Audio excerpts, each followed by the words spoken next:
At 3% mortgage rates, investing the difference wins by $200,000. At 6.5%, that gap collapses to $22,000. Nobody told you that part. My buddy Tyler called me last month, genuinely stressed out. He'd just bought a house, $400,000, 6.5% mortgage rate, 30-year fixed. Same house, same rate that millions of Americans are sitting on right now. And he'd spent 3 hours watching YouTube videos about whether to pay it off early or invest the difference. He watched 10 videos, got 10 different answers, and every single one of them sounded completely confident. Here's what I told him. Most of those videos are wrong. Not because the math is wrong, because the math is for a different world. A world where mortgages cost 3%. That world ended in 2022, and the personal finance internet hasn't caught up yet. Full disclosure, I'm in this situation myself. I'm sitting on a 6.3% mortgage. When Tyler called, I'd already run this math for my own situation. What I found surprised me, and it's what this whole video is about. The mortgage versus investing debate is one of the most argued topics in personal finance. There are entire Reddit communities dedicated to it. TikTok creators who've built their whole brand on one side or the other. And for years, the answer was actually pretty clear. It's not clear anymore. At today's rates, 6.5% and above, the math that used to favor investing by a landslide now barely favors it. In some scenarios, it actually flips. And the people who are following advice written for a 3% rate environment while sitting on a 6.5% mortgage are quietly making a mistake they don't even know they're making. In this video, I'm going to run the actual numbers for two guys, Jake and Marcus, both 35, both bought the same house at today's rates, both with $500 extra a month to put somewhere. One pays down the mortgage, one invests. And I'm going to show you what 30 years of math actually looks like when you're honest about the rate environment we're living in. By the end, you're going to know exactly what to do with your mortgage in 2026. Not based on vibes, not based on a TikTok, based on math that accounts for where rates actually are. Let me take you back to 2021 for a second. The average 30-year fixed mortgage rate was sitting at around 3%. At that rate, if anyone told you to throw extra money at your mortgage instead of investing it, they were wrong. Mathematically, unambiguously wrong. Here's why.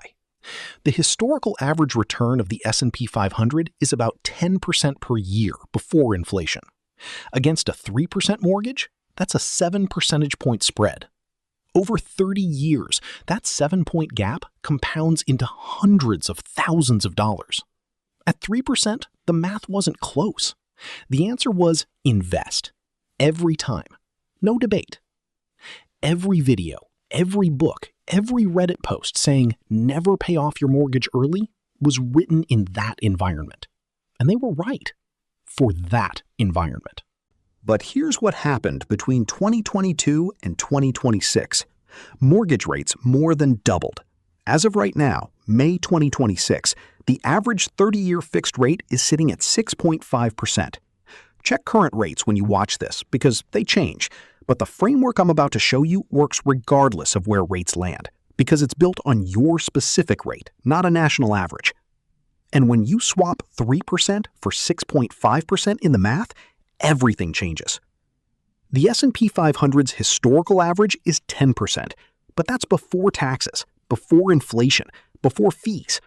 A realistic after-tax, after-fee return for a regular investor in a taxable brokerage account is closer to 7%, maybe 7.5% in a good decade, maybe 5% in a bad one. At 3% mortgage and 7% real return, your spread is 4 points. Still compelling. At 6.5% mortgage and 7% real return, your spread is half a point, 0.5%. That 7-point advantage that made always invest the difference feel obvious in 2021 has collapsed to less than 1 point in 2026. The obvious answer stopped being obvious somewhere between 2022 and 2024. And yet, if you open YouTube right now and search, "Should I pay off my mortgage early?" You'll find video after video confidently telling you the same thing they told you in 2021. Nobody updated the math. Nobody said, hey, the rate changed, let's recalculate. They just kept posting. That's the problem I want to fix in this video, because the people following 2021 advice on a 2026 mortgage are making a decision that sounds smart and might not be. Two people, same everything. One decision that splits their financial lives completely. Jake is 35, project manager in Dallas, $90,000 a year. Just bought a $400,000 house, 20% down, $320,000 mortgage at 6.5% for 30 years. Monthly payment, $2,022. He has $500 extra every month. Jake's plan? Throw it all at the mortgage. Own the house outright before 60. His coworkers think he's leaving money on the table. Marcus, same age, same city, same income, same house, same mortgage, same $500. Minimum payment only. Every extra dollar into a low-cost S&P 500 index fund for 30 years. Marcus thinks Jake is making a math mistake. They can't both be right. But here's the part that'll surprise you. They might both be wrong. Same house, same payment, same $500. Two completely opposite philosophies, and one of them is quietly wrong in 2026, but it's probably not the one you think. And before I run the numbers, let me say something honest. I've seen people be very confident about who wins this debate. I've been one of them. At 3% rates, Marcus was the obvious winner. At today's rates, it's actually complicated. And anyone who tells you otherwise either hasn't run the numbers or is working from an outdated playbook. Jake's early game. For the first few years, Jake's coworkers are giving him a hard time. His brother sends him a TikTok. His friend Marcus, yes, that Marcus, tells him he's leaving money on the table. But here's what they're missing. Every extra $500 Jake sends to his mortgage wipes out future interest at a guaranteed 6.5% return. That's the key word, guaranteed. Jake doesn't have to wonder if it'll work. He doesn't have to check an app. Every dollar he prepays eliminates future interest that was locked in at 6.5%. Let me put that in context. Right now, in 2026, high-yield savings accounts pay around 4%. Treasury bonds pay around 4.5%. The stock market is uncertain. It might return 10%, might return 3%, might drop 15%. A guaranteed, risk-free 6.5% return is genuinely competitive in a way it simply wasn't 5 years ago. In 2021, Jake was giving up a 7-point spread to get that guarantee. In 2026, he's giving up half a point. Honestly, when I first ran this number, I thought I was reading it wrong. I went back and checked 3 times. The math is right, and it's the part almost nobody is talking about. By year 3, Jake's mortgage balance has dropped about $20,000 more than it should have. By year 5, he's eliminated roughly $38,000 in future interest payments. Money the bank was going to extract from him over the life of the loan? Gone. It shows up on his statement every month, clear as day. No volatility. Marcus's early game.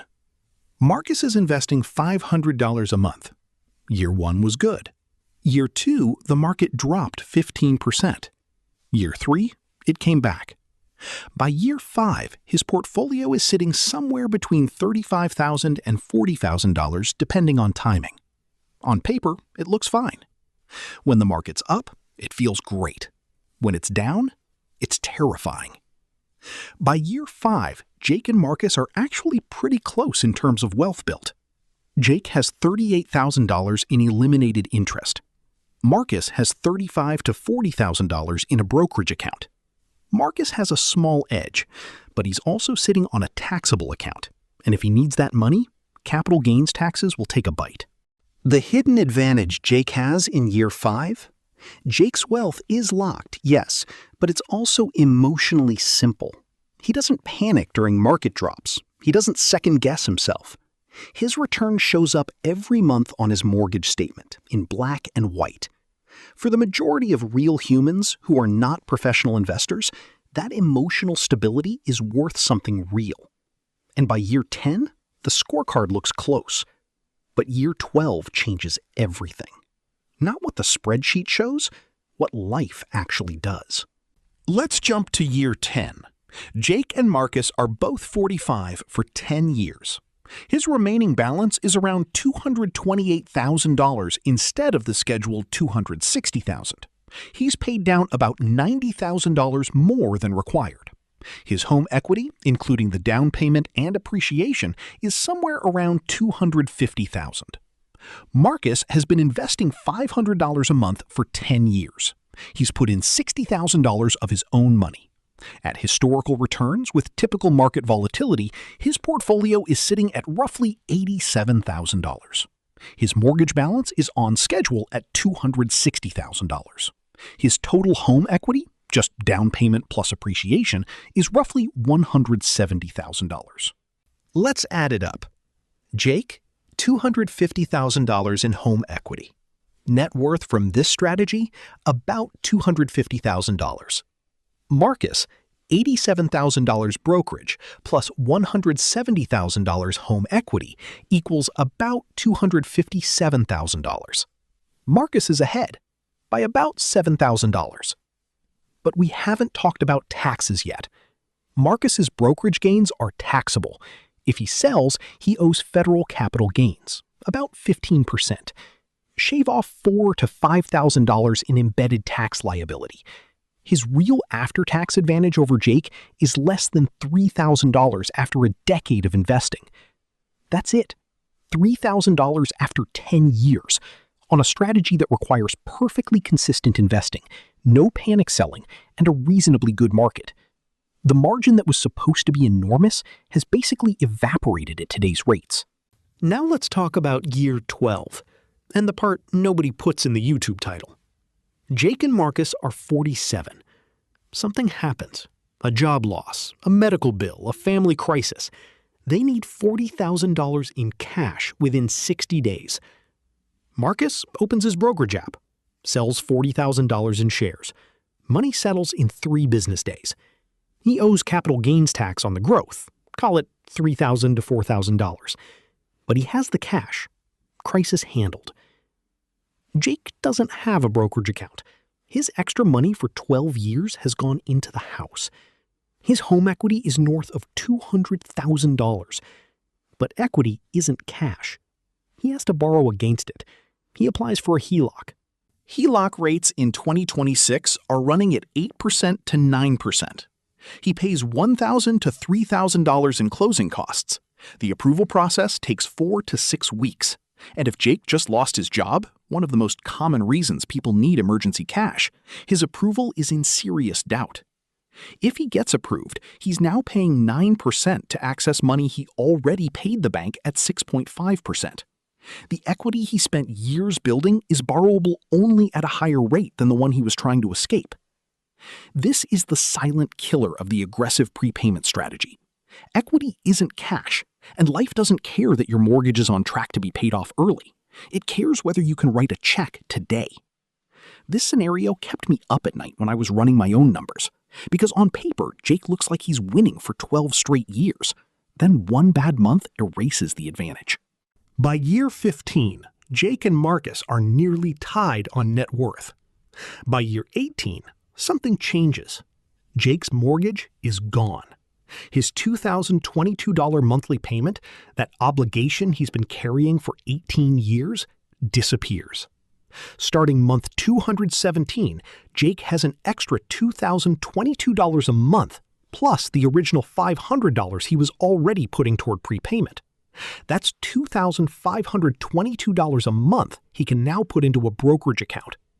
He's late to the investing party, but he's showing up with 5 times more money than Marcus ever brought.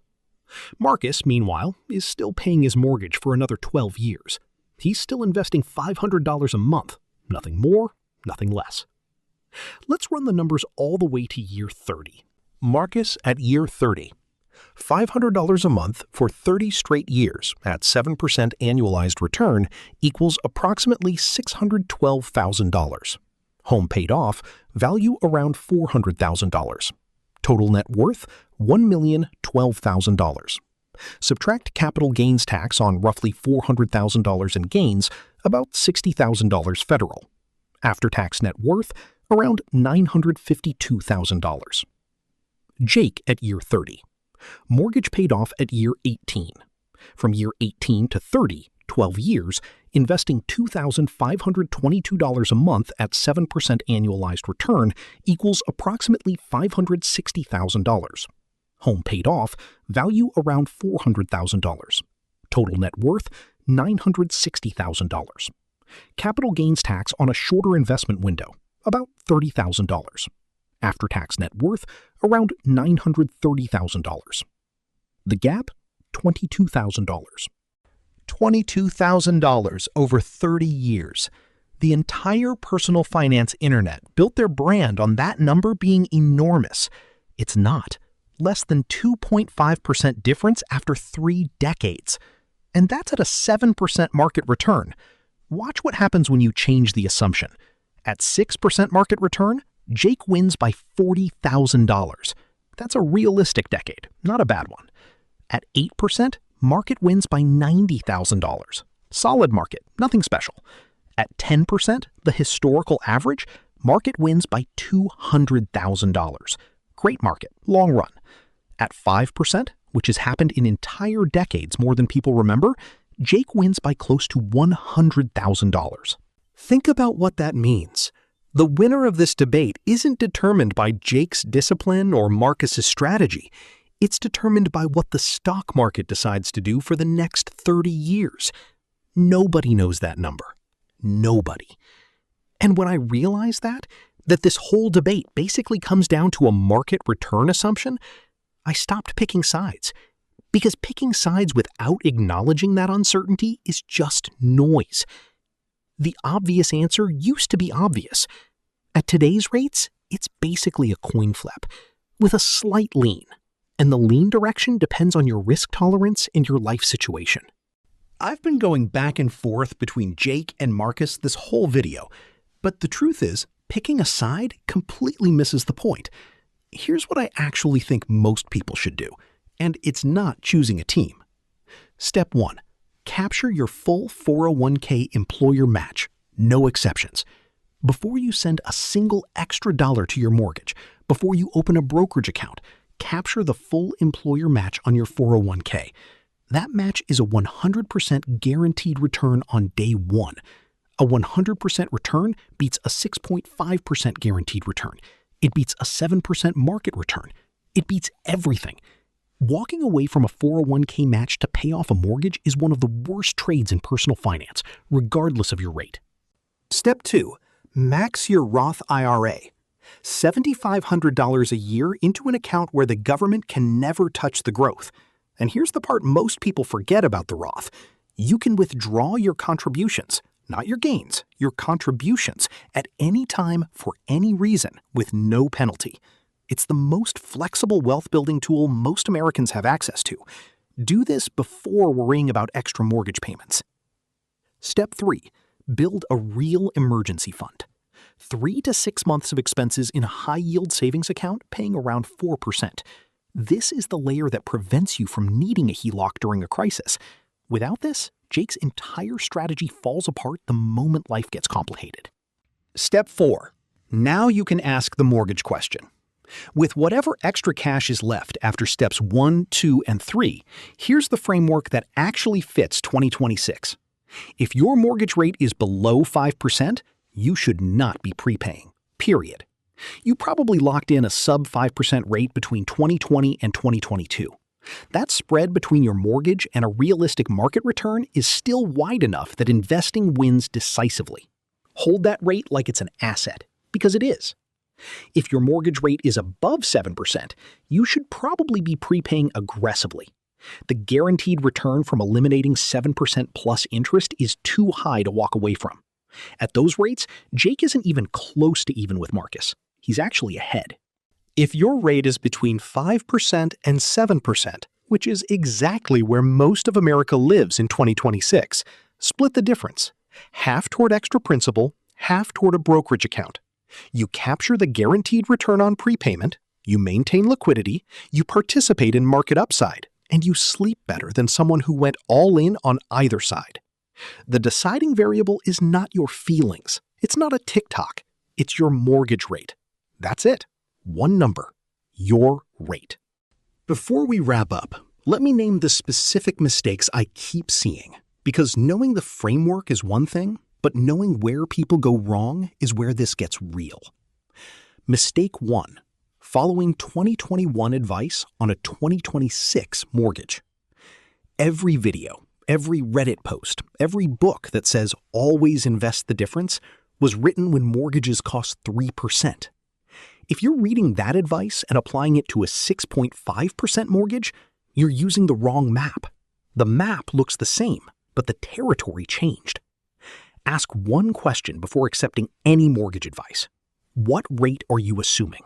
If they don't mention the rate, the advice is incomplete. But this next one is the mistake that doesn't show up until you desperately need cash, and by then, it's too late to fix it. Mistake 2. Treating home equity as a savings account. This one is the silent killer, and Jake walked right into it at year 12. Jake's strategy sounds great until year 12, when he needs $40,000, and his wealth is locked in his walls. Home equity is real wealth, but it's not accessible wealth. If you're going aggressive on mortgage prepayment, you need liquid backup. A fully funded emergency fund and a funded Roth IRA are non-negotiable before you start throwing extra money at the principal. Mistake 3. Assuming you'll actually invest the difference. Marcus's strategy requires disciplined, consistent investing for 30 years through market drops, job losses, life events, and every emotional test the market can throw at you. Studies consistently show the average investor underperforms the market by 1% to 2% a year just from emotional decisions, buying high, selling low, missing the best recovery days. If you're Marcus, but you're not actually going to invest consistently and hold through volatility, Jake's strategy isn't just competitive, it's better. Forced savings beats undisciplined investing every time. And this next mistake, I've seen this one cost people tens of thousands of dollars in free money. Actual free money, just left on the table. Mistake 4. Skipping the 401k match to prepay the mortgage. I mentioned this in the framework, but it deserves its own bullet. I have talked to people who are throwing $800 a month at their mortgage while leaving a full employer match uncaptured. They're turning down a 100% guaranteed return to chase a 6.5% one. There is no rate environment where this makes sense. Get the match first, always. Mistake 5. Thinking this is a permanent decision. Your rate might change. The market might shift. The framework I gave you isn't a one-time choice. It's a calculation you revisit. The people quietly building wealth in 2026 are the ones who picked a starting point based on their actual rate, stayed flexible, and updated when the math changed. Jake and Marcus both thought they were making the smart play. Jake thought paying off the mortgage early was responsible. Marcus thought investing was mathematically correct. Neither was wrong, but neither ran the actual numbers for the rate environment they were living in. And that's the real trap here. Not paying off your mortgage early, not investing the difference. The real trap is taking advice that was written for a different world and applying it to yours without checking whether the math still holds. Here's what I want you to do after this video. Pull up your mortgage statement. Find your interest rate. That's the number that answers the question. Below 5%? Invest. Don't prepay. Above 7%? Prepay aggressively. Between 5% and 7%? Split it. And regardless of your rate, capture your 401k match, fund your Roth, and build your emergency fund before you do anything else. The next time someone tells you to always pay off your mortgage or always invest the difference, ask them one question. What rate are you assuming? Because the answer that ignores the rate is the only answer that's guaranteed to be wrong. If this video changed how you think about your mortgage, a like helps this reach more people who need to see the updated math. And if you want to see what happens when you compare both strategies against not buying a house at all, renting and investing the entire down payment? That video is coming, and the answer might be the most uncomfortable one yet. I'm Buck. I'll see you in the next one.